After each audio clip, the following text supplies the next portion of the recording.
Hello guys, welcome to Science Lover 786 and subscribe now and comment this video. তো প্রথমে যেটো question দিয়া আছে এক নম্বরত নিমকর রাসায়নিক নাম কি? তো দিয়া আছে যে এক নম্বরত কোশ্চেন দিয়া আছে যে নিমকর রাসায়নিক নাম কি? উত্তর হবে যে সোডিয়াম ক্লোরাইড অর্থাৎ NaCl।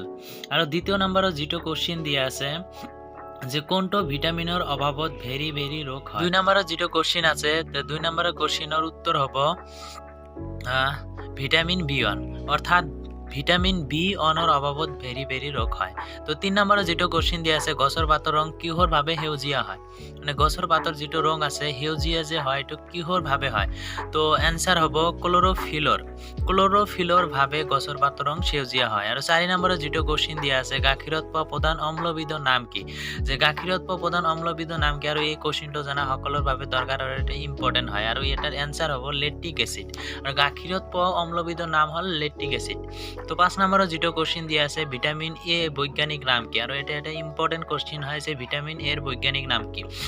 উত্তর হব রেটিনাল অর্থাৎ ভিটামিন এর বৈজ্ঞানিক নাম হল রেটিনাল। তো 6 নম্বরের যেটো কোশ্চেন দিয়া আছে যে সূর্য রশ্মির পৰা লাভ কৰা ভিটামিনটোৰ নাম কি। এইটো ইম্পৰ্টেন্ট কোশ্চেন হয় যে সূৰ্য ৰশ্মিৰ পৰা লাভ করা যেটো ভিটামিন আছে সেটা ভিটামিনের নাম কি। তো অ্যান্সার হব ভিটামিন ডি অর্থাৎ সূর্য রশ্মির পৰা আমি যেটো ভিটামিন লাভ কৰো সেটো ডি। তো 7 নম্বরের যেটো কোশ্চেন দিয়া আছে ভিটামিন ইর বৈজ্ঞানিক নাম কি।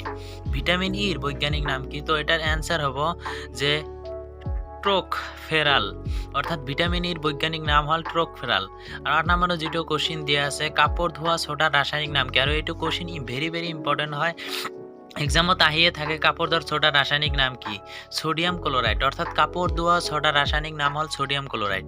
তো 9 নম্বরের যেটো কোশ্চেন আছে হাইড্রোমিটারের দ্বারা কি জোকা হয়, মানে হাইড্রোমিটার যেটা যন্ত্র আছে এটার দ্বারা কি জোকা হয়। তো হাইড্রোমিটার যন্ত্র দ্বারা কি করা হয় তরল পদার্থের ঘনত্ব অর্থাৎ হাইড্রোমিটার যন্ত্র দ্বারা তরল পদার্থের ঘনত্ব জোকা হয়।